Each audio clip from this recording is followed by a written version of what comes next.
Olá, gente, tudo bem? Eu estava lendo aquele portal Outras Palavras e apareceu uma reportagem muito interessante que disse o seguinte: o capitalismo depilou barbas e axilas. Bom, ele está dizendo aqui, o rapaz chama-se Thomas de Toledo, a publicação foi do dia 7 de outubro desse ano, de 2025, e o preâmbulo é o seguinte: há 100 anos a lâmina de barbear, tornou-se símbolo de pureza e elegância. Barba foi apontada como sinal de não civilização ou de incivilização. E aí forjou-se o ideal erótico do corpo feminino também sem pelos. Hoje capitaliza-se a diversidade, um exemplo sutil de como a lógica da mercadoria cria identidades. E esse é o tema da nossa resenha de hoje. Ele foi muito feliz nessa colocação, que ele diz o seguinte: no início do século XIX, a maioria dos homens aparecia retratado com barbas, Na virada do 19 para o 20, as fotografias começam a registrar cada vez menos homens barbudos. Poderia-se dizer que o rosto masculino foi o primeiro campo de batalha para a colonização capitalista do corpo humano. Antes a barba era símbolo de sabedoria, de virilidade, de autoridade, as pessoas faziam desenhos com as barbas e ficavam com bigodes com pontas para cima, com uma coisa que eu sempre achei ridículo. Porém, houve uma época aí que voltaram as barbas aí. Eu próprio usei barba na juventude, mas é uma coisa muito nojenta, você tem que viver lavando, e eu confesso que eu não gosto. Isso é particular, pessoal meu, tá? Quando eu vi aqueles caras barbudos lá, do século XIX, achava aquilo horrível, feio, achava antiestético e achava que aquilo devia ter pulgas, carrapatos, percevejos e até elefantes e cobras ali dentro, Temia pelo cheiro daqueles homens, socialmente falando, dentro da sociedade, Bom, mas então eles mudaram isso aí. Em 1903, a Gillette lançou a lâmina e com ela um novo ideal estético do rosto barbeado. As campanhas dos anos seguintes começaram a associar a barba a coisas ligadas a um atraso, a um desleixo, ao homem ser não civilizado, ao proletarismo, etc.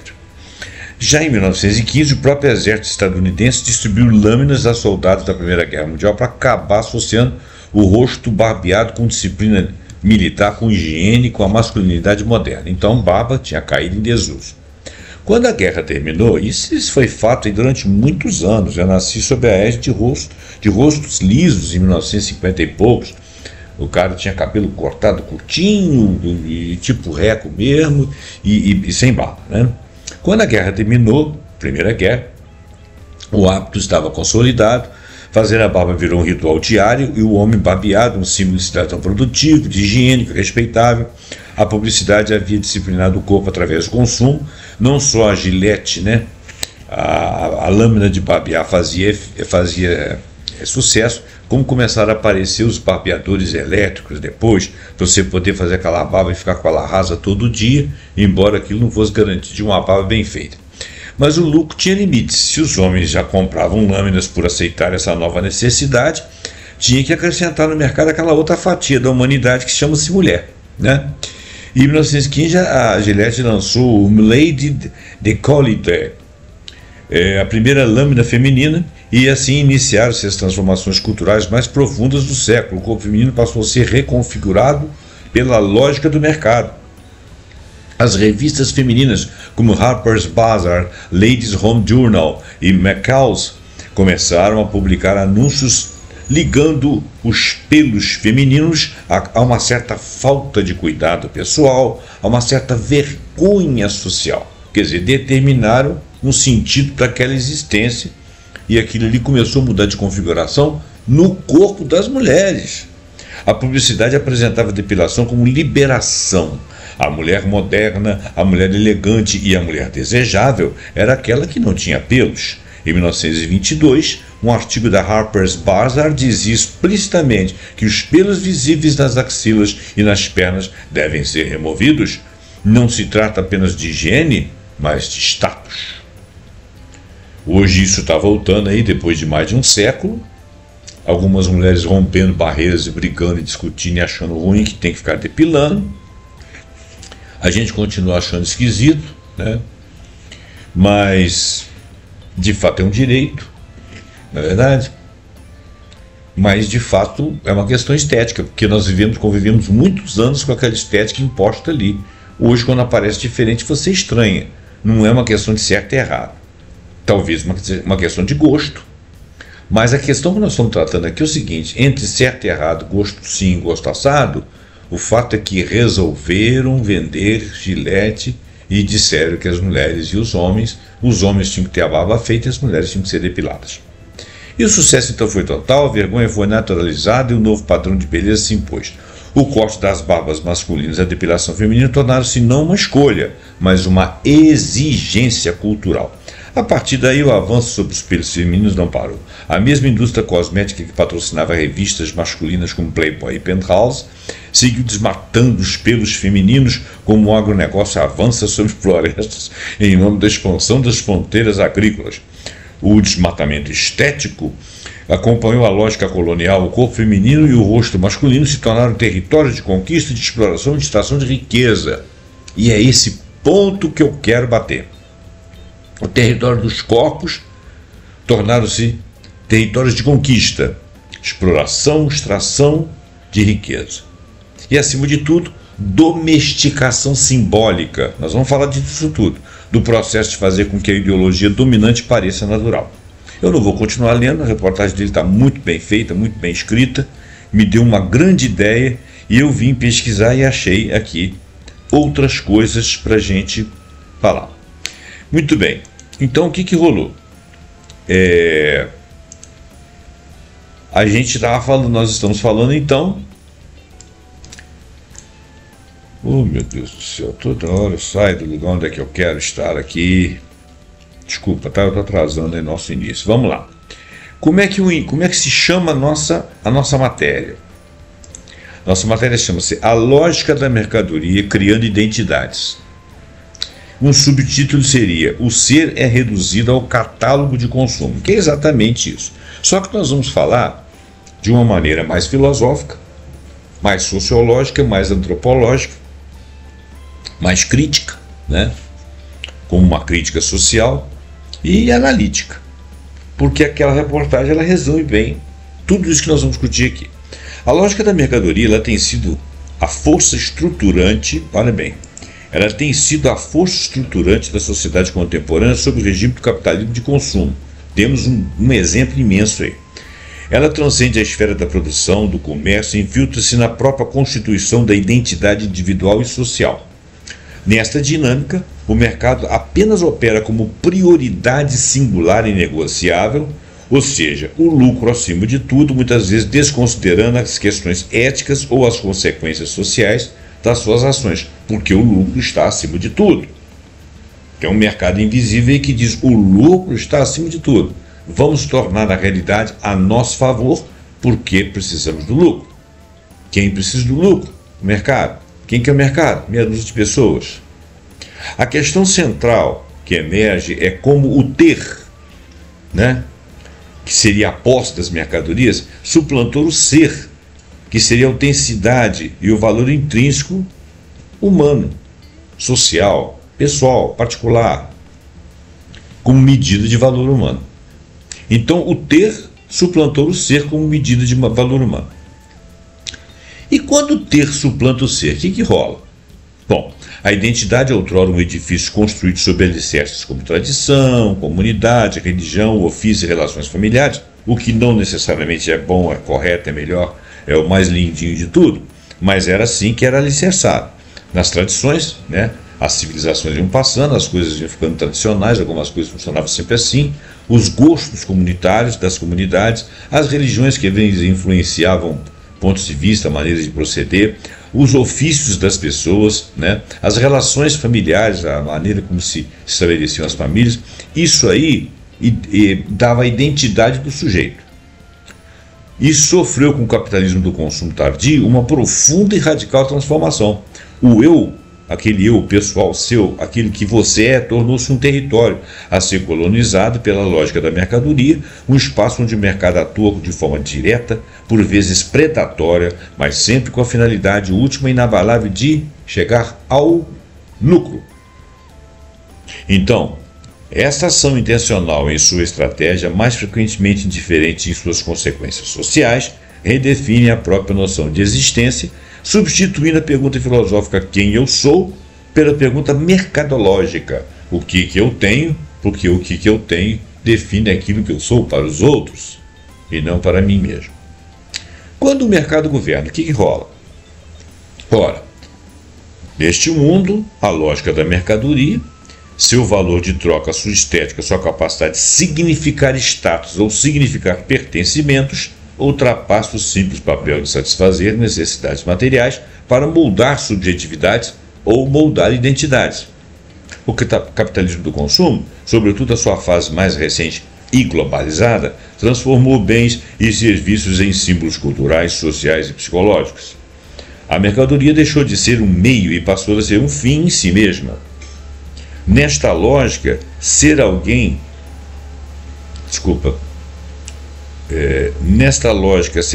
passa muitas vezes por ter algo. Ser passa por ter. Um celular de última geração, um corpo dentro dos padrões, uma marca de roupa, uma imagem nas redes sociais. Esse processo não é apenas econômico, ele é cultural, ele é social, ele é político e principalmente ele é psicológico. A identidade dos sujeitos então é moldada, ou mesmo fabricada, pelas exigências e pelas ofertas que o mercado disponibiliza quando ele cria. O mais interessante é quando eles falam assim: as tendências da moda agora serão o verde. Olha, tendência e moda é uma coisa que você pesquisa onde está acontecendo. Você não diz que aquilo vai ser uma tendência antes daquilo acontecer. E vira e mexe as pessoas falam isso aí.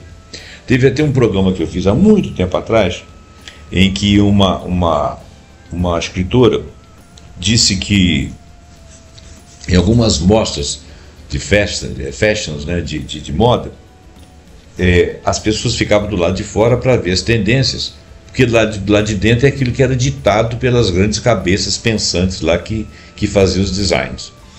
E aí até criaram uma terminologia lá, que eram os caçadores de tendência, que tinha um nome em inglês lá, metida besta, e esses caçadores de tendência estavam vendo lá fora aquilo que estava acontecendo, para nas próximas mostras trazer algo daquilo que estava lá fora, porque significava o quê? Significava a moda realmente, significava a tendência, porque eles queriam partir da tendência a priori, mas existia alguma coisa lá fora. Então eles falam assim: pô, por que a gente fica, né, quebrando a cabeça que se existem coisas lá fora? Foram lá fora buscar as tendências. Então, isso eram de fato tendências, né? Mas ainda assim, essas tendências vinham a ser trabalhadas de acordo com o mercado queria, porque o mercado queria e quer ter lucro e fazer a sua maneira. Que é a única maneira que ela tem de ter lucro, segundo eles pensam, é controlar a sua vontade de dizer para você o que é aquilo que você quer. Então esse processo não é econômico só, não. Ele passa a ser cultural, social, político e psicológico, né? E a parte econômica é a parte deles, porque o resto eles não estão preocupados. Não preocupados com a cultura, com a sociedade, com a questão política, com a questão psicológica. Eles estão preocupados em ter lucro. A única finalidade de existência desses indivíduos é o lucro. Bom, a identidade dos sujeitos, então, é moldada, fabricada pelas exigências e as ofertas de mercado, ainda que buscada em cima de tendências que eles possam observar que vaza ali do lado deles. Mercadoria como criadora de sentido. O conceito de mercadoria como produtora de sentido já foi amplamente desenvolvido por autores como Karl Marx, Theodor Adorno, Jean Baudrillard, Pierre Bourdieu. Para Marx, a mercadoria no capitalismo não é apenas um objeto de uso, mas um objeto de valor de troca que oculta as relações sociais de produção por trás de um fetichismo, né? Aquilo ali tem um valor, aquilo ali todo mundo gosta, né? Aquilo foi produzido, aquilo ganha um valor em função dessa produção. Então, o objeto de valor é uma troca oculta das relações sociais. Ele parece que chegou perto desse conceito aí. Essa troca aparece como algo, como uma própria vida, como vida própria, né? Independente das relações humanas que produziram aquilo. Esse fetichismo da mercadoria, vou chamar assim de tesão da mercadoria, não apenas confere às coisas um poder ilusório, mas também reorganiza a vida social e subjetiva a partir do mercado. Bom, o Marx teve essa sacada logo de cara. Na contemporaneidade, essa lógica foi radicalizada, a coisa piorou muito. A mercadoria não apenas esconde relações sociais, ela cria relações sociais. E o mais interessante é que há uns tempos atrás você tinha estamentos de coisas que as pessoas queriam ter como sendo o feitiço da mercadoria. Mas aquilo tinha uma durabilidade, aquilo ali ficava num céu estrelado, lá nas estrelas mais altas, as mais baixas, as mais próximas do solo.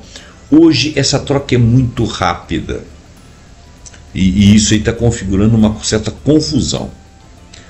Na contemporaneidade, essa lógica então foi radicalizada. A mercadoria não apenas esconde relações sociais, ela cria relações sociais.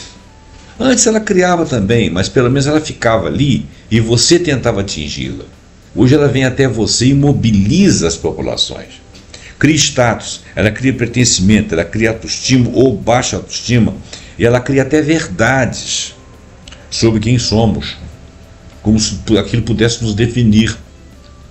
Pessoas que usam mais o preto porque são mais profundas, o cinza porque gostam mais de neutralidade e tal. Será possível que a psicologia realmente conseguiu achar isso tudo? Adorno e Horkheimer, na Dialética do Esclarecimento, um livro de 1947, eles denunciavam a indústria cultural como uma engrenagem de padronização de desejos e formas de vida, em que a arte, o entretenimento e até os sentimentos se tornam produtos formatados para consumo. A cultura, nesse sentido, então, ela não emancipa, ela não é uma cultura emancipatória, ela é uma cultura acomodativa, ela acomoda. O capitalismo de consumo e a construção das identidades. Com a ascensão do capitalismo do consumo no século XX, especialmente no pós-guerra, no pós-Segunda Guerra Mundial, e com o advento da globalização neoliberal nas décadas seguintes, os mercados passaram então a oferecer mais do que produtos, começaram a oferecer identidades prontas e acabadas. As marcas se tornaram estilos de vida, os produtos se tornaram sinais de distinção, isso aí já é tese de Bourdieu, e o consumo um meio de comunicação social. Então você está pensando no seu estilo, você está se distinguindo socialmente, colocando-se no patamar onde você quer, porque o consumo ele faz uma comunicação social daquela verdade implícita, entre aspas, muitas aspas, que significa você. O sujeito pós-moderno é um consumidor antes de ser o cidadão. Hoje em dia nós deixamos de ser cidadãos e passamos a ser consumidores em tudo, inclusive na educação, que é onde nós não podemos ser consumidor, porque a educação está acima de consumir. A educação é mais do que consumir, a educação é se aprofundar, a educação é se aproximar de algo que a gente não sabe o que é a nosso respeito. Não seria o consumo que iria definir isso. Então, o sujeito pós-moderno, ele é, antes de cidadão, consumidor. Esse sujeito pós-moderno, essa sujeita ou esse sujeito, não nascem apenas em uma cultura ou uma classe social. Essas pessoas nascem em um campo mercadológico que lhes oferece múltiplas identidades baseadas naquilo que eles podem comprar, que podem exibir, que podem desejar. A Nike, a Apple, a Coca-Cola, a Zara, a Netflix, entre outros, não vende apenas tênis, celulares, refrigerantes, roupas ou streaming. Elas vendem símbolos, pertencimentos, estilos e ideologias. O ser como mercadoria vendável é a inversão do marxismo, inversão marxista. Veja bem, o capitalismo moderno, ao transformar tudo em potencial valor de troca, ele estendeu essa lógica do próprio sujeito. Conforme a análise de Zygmunt Bauman, na sociedade de consumidores, a subjetividade é um esforço incessante para que o indivíduo se torne e permaneça uma mercadoria vendável. Porque se ele começar a ficar obsoleto, ele vai ser descartado. E ele agora é a mercadoria. O eu se torna um projeto de marketing pessoal e a identidade um produto de constante renovação. Então você tem que estar sempre sintonizado. Mudou, você tem que mudar também, dentro daquele estilo que você escolheu. O cerne dessa perversão reside no feitiço da mercadoria, conceito originariamente explorado por Karl Marx. O objeto material adquire uma aura mágica descolada do trabalho humano que o produziu e passa a carregar atributos pessoais como status, felicidade e sucesso. Isso é uma inversão.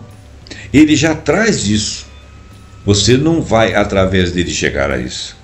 O indivíduo que busca desesperadamente a singularidade acaba por se submeter à homogeneização imposta pela produção em massa, comprando sinais externos para se diferenciar.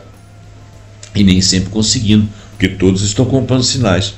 Ele se torna um consumidor ator, ele é a mercadoria à medida que procura signos, ele escolhe a sua identidade através desses signos, como quem seleciona um item em um catálogo, como diria Zygmunt Bauman no seu livro Vida para Consumo. Exemplo, o lançamento anual de um smartphone de uma marca de prestígio. A compra não é apenas uma funcionalidade, ou seja, o valor de uso do celular, não. Isso está em segundo plano, mas pelo símbolo do status que aquilo representa, pela modernidade que aquilo representa, pelo pertencimento a um estamento social que aquilo representa, porque aquilo ali é o valor de troca e feitiço. Quem não pode comprar, simbolicamente, está excluído da vanguarda social. Ele estaria talvez numa outra vanguarda, talvez num outro estamento. Mas se ele não pode chegar àquele de ponta, ele se sente obsoleto e excluído, independentemente da sua real competência ou da sua riqueza interior. Por mais que ele tenha muito que provar, muito que ser, ele está excluído pela simbologia do produto a que ele não fez jus, não conseguiu, por algum motivo. A indústria cultural e a padronização da consciência. A ferramenta mestra dessa moldagem identitária é a indústria cultural, conceituada por Theodor Adorno e Max Horkheimer na Dialética do Esclarecimento. Longe de ser uma cultura espontânea das massas, ela é um sistema programado de produção cultural. Filmes, música, programas de TV e publicidade, e outras coisas, que visa controlar e manipular as consciências todo o tempo, nas novelas, nos filmes, nas publicidades, nos cartazes, nos outdoors. As pessoas começam a imitar gestual, as pessoas são atores. A indústria cultural garante a padronização da pseudo-individualização, que não deixa de ser uma individualização em massa. Ela vende a ilusão de que o consumo de determinados bens ou estilos de vida constitui uma escolha autêntica, quando na verdade apenas reforça a conformidade com aquilo que alguém diz para ele que é autêntico para ele. Então não existe autenticidade nenhuma. Tudo se torna negócio e a arte perde seu caráter crítico e reflexivo para se tornar um objeto de consumo. A máquina, segundo Adorno, gira sem sair do lugar, reciclando o novo, que é essencialmente o mesmo, garantindo que o consumo seja constante e previsível. Exemplo, as séries e os reality shows globais. A maioria eu acho uma porcaria. As pessoas ficam falando, minha série tá série interessante, tá. Reality show, pô, nada, é tudo chato, porcaria. Pô, você é enjoado, né, Zé Roberto? Você é um cara, você reclama de tudo. Não é, rapaz, é porque tudo é condicionado, não tem nada espontâneo, não tem nada rico ali naquelas coisas. Os caras fazem 500 final de novela para ver qual que o público vai escolher. Aquilo é inverossímil. Ou é ou não é, quem criou, criou. Ele não descobriu nada ali, se ele não quis descobrir. Então, as séries, reality shows globais, eles vendem estilos de vida, vendem padrões estéticos de uniformes, por exemplo, beleza, sucesso financeiro, forma de se relacionar, forma de falar, maneira de pentear, maneira de caminhar, as bobagens que fica dizendo lá que eu penso assim, que eu sinto assim, que eu sou assado, você me excluiu, você concordou comigo, você não concordou, uns papo-aranha, furado, coisa de mass média, coisa de gente tola, oca, gerando um ideal inatingível, porque ninguém vai ter aqueles corpos, ninguém vai ter aquela pseudo-inteligência, aquela pseudo-riqueza, inatingível, que só pode ser perseguido através de compra de cosméticos, compra de roupas, compra de experiências instagramáveis, ou seja, para aparecer lá no Instagram. O indivíduo não se desenvolve em si mesmo. Ele tenta reproduzir um modelo veiculado, ele perde sua autonomia, ele perde sua essência, ele está exaurido, ele se torna um indivíduo sujeito a diretrizes mercadológicas, ele é um produto que se adequa aos produtos. E existe então a mercadorização do eu e a indústria cultural mais uma vez. O Theodor Adorno e o Max Horkheimer, filósofos da Escola de Frankfurt, cunharam o termo indústria cultural para descrever o processo pelo qual bens culturais são produzidos em série seguindo a mesma lógica de qualquer mercadoria. Ou seja, a cultura produzida em série. Ela começou a perder valor, começou a deixar de ser cultura. Porque a cultura é algo que germina, que se cria, que muitos pensam, que alguns aderem, que outros discutem, que versa por aí, que dança por aí. A cultura não é fabricada, a cultura não é sabonete, né? O objeto não é a emancipação ou a formação crítica do indivíduo. Claro que não. A sua adaptação, sim, a passiva ao sistema de geração de lucro. A identidade, nesse contexto, deixa de ser uma descoberta para se tornar um consumo. Não nos expressamos, nós compramos aquilo que vai nos expressar. Nós não temos expressão, nós compramos algo que alguém entende como a nossa expressão. A moda deixa de ser simples vestimenta para se tornar um signo de pertencimento a uma tribo urbana, o streetwear de luxo, o cottagecore. A música não é apenas arte, mas um acessório de personalidade. Ser eclético, índio ou ser fã do K-pop, alguma coisa assim, até mesmo valores e causas sociais, olha bem, até mesmo valores e causas sociais são cooptados e transformados em nichos de mercado. Por exemplo, o ativismo de marca, onde se compra uma camiseta, por exemplo, com uma mensagem progressista em vez de se engajar politicamente naquele movimento que ele acha que é bacana, lindo e maravilhoso. E as próprias marcas fabricam isso porque aquilo ali é um conceito bonito de você carregar no corpo, como uma camiseta. Mas aquilo não é absolutamente verídico, aquilo ali é moda. A padronização, alerta Adorno, não é uma uniformidade grosseira, mas uma diversidade ilusória, uma miríade de opções que no fundo reforçam os mesmos valores de consumo, competitividade e individualismo.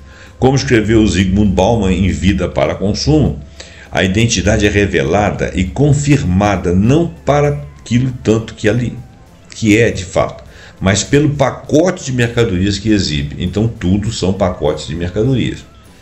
A ausência de sujeitos e o surgimento de indivíduos sujeitados.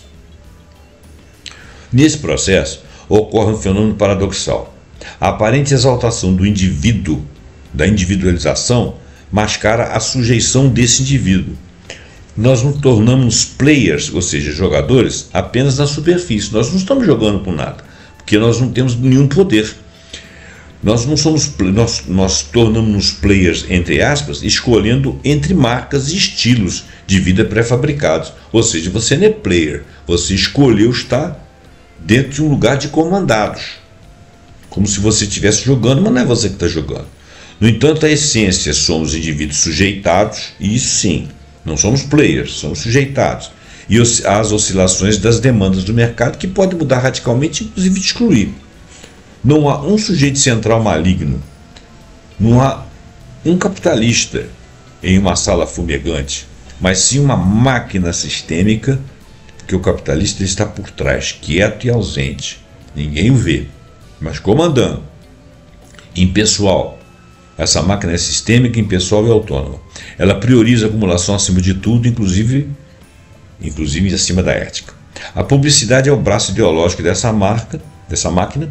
Ela não vende apenas produtos, ela vê identidades potenciais. O anúncio de um carro não vê um meio de transporte, sim a liberdade e o status que aquilo pode conferir ao indivíduo, independente se aquilo é caro demais, se vai andar em estradas esburacadas e se a pessoa vai ficar endividada quase que metade da vida pagando aquele carro, porque isso não interessa. Um creme facial não vê um hidratante, ele faz uma promessa de autoestima, de juventude eterna, e ele não cumpre, porque nada faz isso. O sujeito dissolvido em um conjunto de carências que só podem ser preenchidas pelo ato de comprar, que é o que acontece, você é feliz comprando. Você não é feliz, você compra, aí você desafoga. A ética é um obstáculo a ser contornado. A obsolescência programada, a exploração da mão de obra em países periféricos, como os sweatshops da Nike na Ásia, que documentados por inúmeras ONGs, e a proposta enganosa são justificadas pelo imperativo de crescimento da rentabilidade. Esses sweatshops aí, que são fábricas de suor, são locais onde o trabalho opera em condições muito precárias, perigosas e inaceitáveis. Os trabalhadores recebem salários baixíssimos e trabalham longas horas, vivem e trabalham em ambientes insalubres, perigosos, e às vezes não saem desse ambiente, só se alimentam e retornam. É um sistema de exploração, inclusive de grandes marcas. As ONGs têm falado sobre isso aí. Exclusão como ferida psicológica e social. Veja bem, se a identidade é construída via consumo, o que acontece com aqueles que não podem consumir? Eles não constroem identidade. A violência simbólica, então, aqui é muito profunda. Você é um excluído, um apagado. A pessoa que não tem acesso aos bens e signos que constituem as identidades socialmente valorizadas são condenadas à invisibilidade e ao estigma. Elas não apenas são pobres em recursos materiais, elas são pobres em ser, em qualidade de ser, porque elas são excluídas. Sequer visualizadas elas são. Claro que a saúde mental é gravemente afetada. Surgem sentimentos de inadequação, ansiedade, vergonha, fracasso pessoal. Isso é até lugar comum falar. Isso até as pessoas mais bem situadas na sociedade costumam sentir. O indivíduo é levado a acreditar que a sua incapacidade de, entre aspas, ter, é, na verdade, uma falha do seu ser, da completude do seu ser. E não tem nada a ver uma coisa com a outra. Enquanto as elites globais exibem seus estilos de vida curated, que são chamados de curados ou selecionados, no Instagram, bilhões são diariamente lembrados de sua exclusão dessas redes, desses locais, desses panteões. Isso gera um mal-estar difuso, uma sensação de que a vida real está acontecendo em outro lugar, não comigo, não aqui. Acessível apenas através de um poder de compra inalcançável que ele não tem, portanto ele não existe. Quer dizer, aqueles que existem no mundo virtual e no mundo real, essas pessoas sentem que não existem, porque elas não estão lá aparecendo. Elas não são instagramáveis. A simbologia global é a patologia da exclusão. A lógica da mercadoria não conhece fronteiras. Graças à globalização e à mídia onipresente, os padrões identitários criados nos centros de decisão e consumo se espalham atingindo regiões muito distantes, em qualquer lugar do planeta, até no polo. O símbolo da mercadoria, ou seja, a marca, a grife, o gadget que eles chamam, torna-se um passaporte para a dignidade social em escala planetária. Uma dignidade imaginária. Mesmo em comunidades com recursos limitados, a pressão por adquirir um mínimo simbólico, como um tênis de marca, por exemplo, ou um telefone minimamente moderno, é imensa. Essa exclusão simbólica gera graves problemas sociais e psicológicos. É claro, é óbvio. Difícil você se moldar aos ditames do mercado. Problemas psicológicos, incapacidade de adquirir marcadores de identidade socialmente aceitos, gera profundo sentimento de fracasso pessoal, gera ansiedade, descontentamento crônico. Se o ser é medido pelo ter, a ausência de posse é lida como uma ausência de valor pessoal. Isso aqui é de um autor chamado Guittard. A sociedade capitalista de consumo e seus efeitos sobre a identidade. A depressão e o estresse se tornam traços de personalidade de um sistema que estimula a busca hedonista e materialista incessante. Problemas de saúde, problemas sociais. A exclusão, obviamente, alimenta o crime e a desigualdade, onde a busca pelo ter se torna uma necessidade existencial, porque sem ter você não é.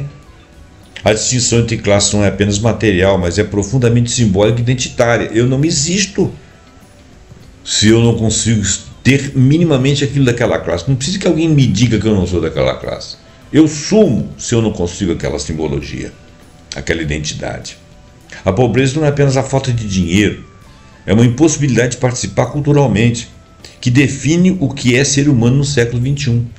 Você fica inviabilizado andando pelas ruas. Isso, inclusive, acontece com pessoas mais velhas também. A ausência de sujeitos e o paradoxo do ter. A lógica da mercadoria, em sua incessante busca por lucro, cria uma sociedade de indivíduos sujeitos e não sujeitos, que são chamados players, autônomos. O mercado, agindo de forma calculada e sim intencionalmente predatória, já que seu imperativo é o lucro acima da ética, acima de tudo, transforma a vida em um eterno estado de insegurança líquida. Mais uma vez, lembramos aí do Bauman, onde a única estratégia razoável é a renovação constante da identidade via consumo.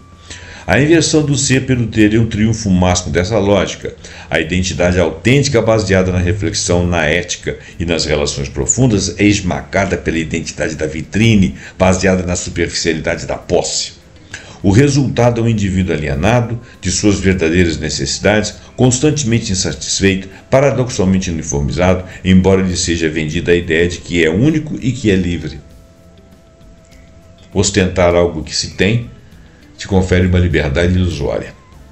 O mercado não só vende produtos, ele vende a própria definição de quem você é. E se você não pode pagar, você corre o risco de não ser nada. Simbologia global. Do centro à periferia. Essa dinâmica não se restringe aos centros urbanos ricos, pelo contrário, sua simbologia é talvez mais cruel nas regiões muito mais distantes do centro de decisão.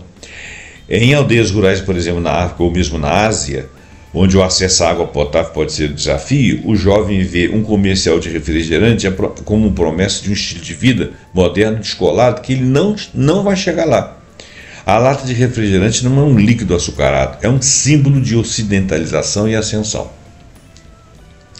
O antropólogo Arjun Appadurai, em Modernity at Large, discute como a mídia global e a migração criam mundos imaginados, que reorganizam os desejos. Uma comunidade tradicional no interior do Brasil pode ter os seus valores e sua coesão social corroídos pelo desejo de possuir um smartphone de última geração, objeto que simboliza uma entrada em um clube global do qual estão estruturalmente excluídos. Eles desejam o objeto não pelo que ele faz, mas pelo que ele significa.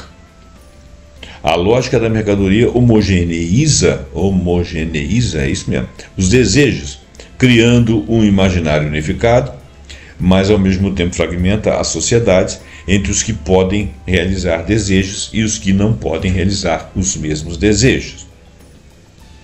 Por exemplo, fast fashions, identidade descartável. Empresas como Shein, Zara operam na vanguarda da mercadorização da identidade. Elas produzem milhares de peças novas por semana, alimentando a ideia de que a identidade é fluida e descartável com a roupa que se usa. A pressão por preços baixos, no entanto, frequentemente recai sobre o trabalho análogo à escravidão, como mostram as investigações da BBC, da World Rights Consortium. A ética é sacrificada no altar da novidade do lucro. Beleza e autoestima mercantilizada. La L'Oréal, com seu slogan "Porque você vale mais", é um exemplo clássico. Ela vincula diretamente o valor intrínseco da pessoa ao uso de um produto cosmético. A indústria da beleza, que movimenta bilhões, constrói padrões inatingíveis, muitas vezes com Photoshop, e depois vende as soluções para a inadequação que ela mesma criou, gerando um ciclo de insatisfação e consumo. Tecnologia e exclusão digital. Apple é mestra em transformar gadgets em símbolos de status, criatividade e o tal pensar diferente. Possuir um iPhone mais recente não é sobre funcionalidade, mas sobre pertencer a esse grupo seleto. Para aqueles que não podem comprar, resta o quê? Frustração. O furto digital não é apenas sobre acesso à informação, é sobre acesso a uma identidade socialmente validada e aceita. A resistência do ser. Questionar o ser pelo ter é um ato de resistência fundamental do nosso tempo, enquanto a lógica da mercadoria nos convida a nos entendermos como um portfólio de posses. A tarefa é redescobrir a identidade em esferas não mercantilizadas, na qualidade dos nossos relacionamentos, na nossa capacidade de criatividade autêntica, no engajamento comunitário, no conhecimento e na reflexão crítica. Você tem que ser poderosamente uma pessoa que raciocina, para ver que nada disso confere a você coisa alguma. Agora, é óbvio que nos conflitos das posições na sociedade, você se depara com pessoas que estão tão arraigadas nesses pensamentos que elas realmente te excluem efetivamente. E aí vira-se um desafio, Como que você vai provar o seu valor sendo naturalmente o que é mesmo, numa sociedade que só confere valor àqueles que têm certas propriedades, entre aspas, mercadorias? É complicado, Então, a tarefa é redescobrir a identidade nas esferas não mercantilizadas, na qualidade dos nossos relacionamentos, na nossa capacidade de criatividade autêntica, no engajamento comunitário, no conhecimento e na reflexão crítica. Sim, mas ainda resta o resto da humanidade. A padronização imposta pelo mercado é uma força poderosa, mas ela não é onipotente. E eu tenho certeza que os de fora são maiores que os de dentro. A consciência de nossas subjetividades são moldadas. É o primeiro passo para descolonizá-las. A verdadeira identidade talvez não resida no que podemos comprar para exibir, mas no nosso poder de construir, compartilhar, defender, mesmo e especialmente quando não dá lucro algum isso, ou seja, dá apenas uma satisfação pessoal. O desafio é reafirmar o sujeito frente ao sistema e o ser em toda a sua complexidade e imperfeição frente ao vazio, sussurro, sedutor, o vazio, sussurro, sedutor do ter. Excluídos do consumo. No entanto, essa construção identitária baseada no consumo é excludente por natureza. O acesso ao mercado não é universal. Aqueles que não podem consumir o que o mercado exige como o símbolo de ser alguém passam a ser despossuídos, não apenas economicamente, mas também simbolicamente, até de si próprios, como aponta Bauman. O maior medo do sujeito contemporâneo não é a morte, mas a irrelevância social, ou seja, não poder participar do jogo do consumo, sendo, portanto, invisível, sendo, portanto, irrelevante, sequer sendo estatístico. Essa exclusão não se dá apenas nas periferias urbanas, das metrópoles, mas ela se dá também em regiões inteiras de um planeta. Um adolescente em uma favela no Rio de Janeiro, um jovem em um vilarejo na Índia, um trabalhador informal no Sahel africano estão igualmente sujeitos à pressão da lógica do consumo global, mesmo sem meios para participar dela. E isso cria um mal-estar profundo, não apenas material, mas psicológico. A falta de acesso gera frustração, o sentimento de inadequação, a de baixa estima, em muitos casos, adoecimento psíquico. E quando a sociedade fica doente, algumas coisas acontecem de ruim, né? Alguns desajustes. O sujeito que se percebe menos porque não pode ter. E como na lógica contemporânea ter é ser, ele passa a não ser. Não sendo, isso aí é um paradoxo perverso da sociedade de consumo. Eu consumo, sou, não consumo, não sou. A mídia, a publicidade e as redes sociais funcionam como grandes difusores dessa lógica. A indústria cultural cria desejos, homogeneiza ou desgrita os gostos, coloca homogêneo os gostos. Como argumentou Herbert Marcuse em 1964, um homem unidimensional, o capitalismo avançado elimina a negatividade, ele elimina a crítica, ele oferece um mundo de satisfação pronta, superficial, que você se adeque. O entretenimento substitui o pensamento e a estética substitui a ética. Essa padronização cultural impõe estética de consumo global e apaga culturas locais e saberes tradicionais. Vai tudo virando pasteurização. A globalização da imagem, a padronização do corpo, o próprio vestuário, os estilos musicais, os modos de falar, os modos até de amar e de se relacionar, tudo fica pasteurizado. Isso aí é a globalização. A moda se impõe como lei não escrita. O TikTok, o Instagram, o YouTube, etc., tornaram-se arenas onde se disputam visibilidade e prestígio com base no consumo e na performance estética. A consequência disso é a redução da diversidade identitária a nichos de mercado. Até o que parece resistência, ou seja, modas alternativas, culturas periféricas, uma rebeldia punk, por exemplo, discursos queer, frequentemente são capturados e transformados em mercadorias. Sai lá escrito, bacana, para fazer propaganda, para você fazer o que? Dizer que você está progressista. Como diz Naomi Klein no Logo, que é um livro, o capitalismo aprendeu a vender até mesmo a própria contestação daquilo que produz. Ser ou ter? Qual é o colapso? A pergunta filosófica que atravessa todo esse cenário é: resta ser quando tudo é ter? O que resta do ser quando tudo é ter? Na lógica da mercadoria, o sujeito se dissolve como agente histórico e existencial. Ele não cria sua identidade a partir da reflexão sobre o mundo ou sobre seus vínculos éticos, mas a partir de escolhas de produtos, uma escolha que muitas vezes nem lhe é permitida. Como diria Bill Churran, vivemos numa sociedade de performance, de transparência, onde a liberdade virou obrigação de ser visível e desejável. Eu diria também instagramável. O sujeito deixou de ser portador de um interior e tornou-se uma vitrine. Ele não é, ele é uma vitrine. O esvaziamento do ser, essa substituição do sujeito por um perfil de consumo, leva a uma crise ontológica. Somos indivíduos ou somos players? Somos sujeitos ou somos marcas? Vivemos ou performamos para algoritmos? A favela de ostentação do Brasil, o fenômeno funk ostentação expressa como o consumo se torna aspiracional mesmo em contexto de pobreza.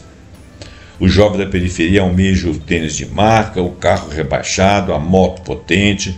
A mercadoria torna-se o único meio de alcançar reconhecimento. Isso não é patologia individual, é social, fruto da lógica que associa valor humano à posse. A moda e a fast fashion, marcas globais como Zara e Shein, promovem a padronização estética ao mesmo tempo que exploram o trabalho precarizado em países do sul global. O sujeito consumidor veste a camisa da exploração, literal e simbolicamente, acreditando que está comprando identidade.